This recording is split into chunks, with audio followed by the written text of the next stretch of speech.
has some cool intro music. All right. Good afternoon, ladies and gentlemen. Hello? Hello! I can't see any of you. It's really bright. So, my topic today is redefining epiphany.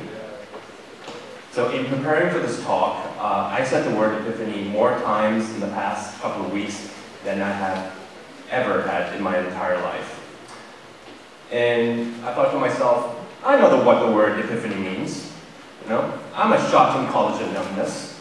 I am an English literature graduate from the University of Hong Kong with first-class honors, with a master's, with a PGDE, and a clicker, and I can read and write words. I know what the word epiphany means. It means, whoa. So, turns out I need to do a little bit more research, and by research I mean Google, and I found the Oxford English Dictionary definition is a lot more complicated than whoa. I've never used this before. There we go. And as a definition, I think it could do with a little updating. So today, I'm going to help the good folks at the Oxford English Dictionary how they can, improve their definition. Now, the first definition that pops up in the Oxford English Dictionary is from a religious context. There we go. The manifestation of Christ to the Gentiles as represented by the Magi. Matthew chapter 2, verses 1 to 12. So, that's not the definition of epiphany that comes to my mind immediately, nor has it ever been my experience of an epiphany. I grew up as a Christian in an Episcopalian Korean church in Kowloon, and I grew up praying to Jesus, and he has never, ever, ever manifested in front of me before. I've never had that sort of epiphany. Epiphany here is a sacred event, something that happened a long time ago. Now, I have thoughts on this. Sometimes I wish that an epiphany would just happen, given the state of the world right now, but I'm no longer religious, and I don't want to be accused of blasphemy, and also, my very religious and awesome mother would not be happy about it, so I'm just going to move on. It's the second, more secular definition that I am going to concentrate today.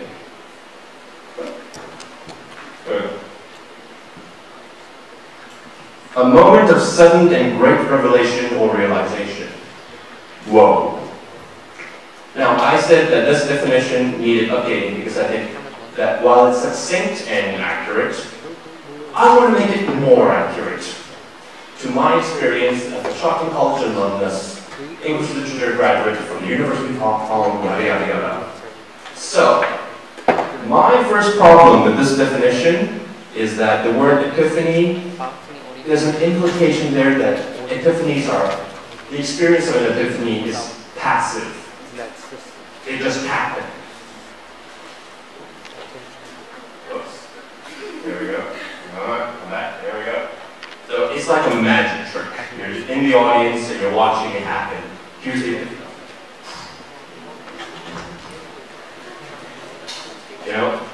Epiphany is just something that happens while you're bystanding.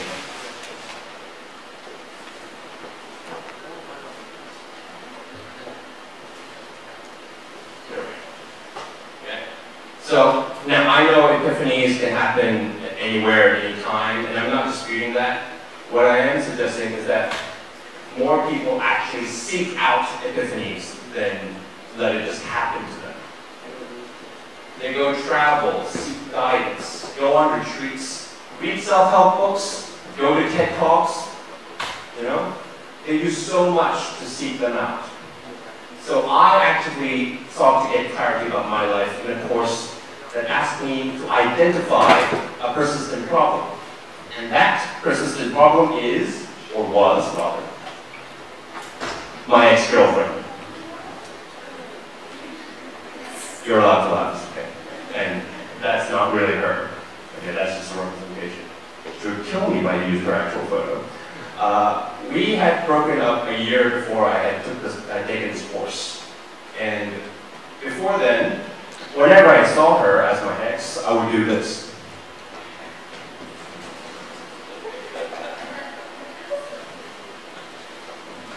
That is exactly what I had done. So they actually asked me to sit down and work on this persistent problem that I had, as if it was a math problem. They asked me, why was I holding on to this persistent problem? Why was I not letting go of this problem? And so I thought about it and worked on it, and then bam, it hit me. I wanted to be right. I wanted to be right. I wanted her to be wrong for how our relationship ended. I wanted to blame her for everything. Everything. It was all her fault. And I was not responsible at all for anything that went wrong. And then that's when my epiphany came. I realized that I was the one holding on to the blame and avoiding my responsibility for what went wrong. And so I chose to let go. And it worked. I know that it worked because that giant weight that was on my shoulders that I didn't even realize was there was gone. And instead of hiding, I was able to go to her, face her, and say hi. And then we became friends again. And that would not have been possible before.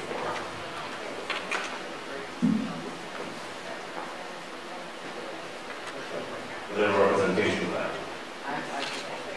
So my first amendment to the definition from the Oxford English Dictionary is a moment of sudden and great revelation or realization that you can actively seek. My second issue with the original definition is the reference to time, that it is a sudden moment. Granted, most epiphanies are moments. However, I argue that some epiphanies take a long time to process. It's a dawning realization. It can stretch over days, weeks, months. My dawning realization took years, and it's about my parents. Now, I know parents are people. Parents are trying their best. They're not here to actively ruin your life. Okay? But that was not my experience of my parents. Now, the reason why this was a dawning realization was that I had a lot of clues, suspicions, evidence, and that they were, that they were people, that they were trying their best, and they were not actively trying to ruin my life. But every time there's an epiphany like that happening, I would just go, get over it. Try to get to it. And you know what? On my best days, I do remember. I do remember that my parents are people, that they're just trying to do their best, and they're not actively trying to ruin my life.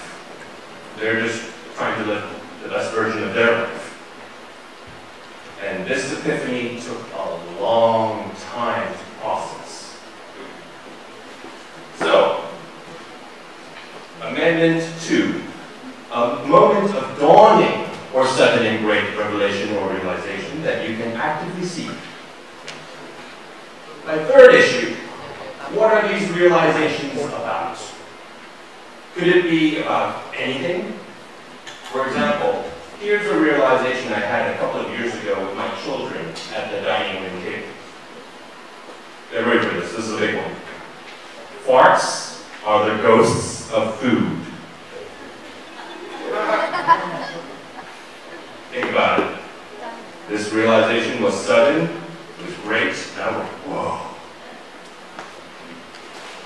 at the end of the day, it's also trivial.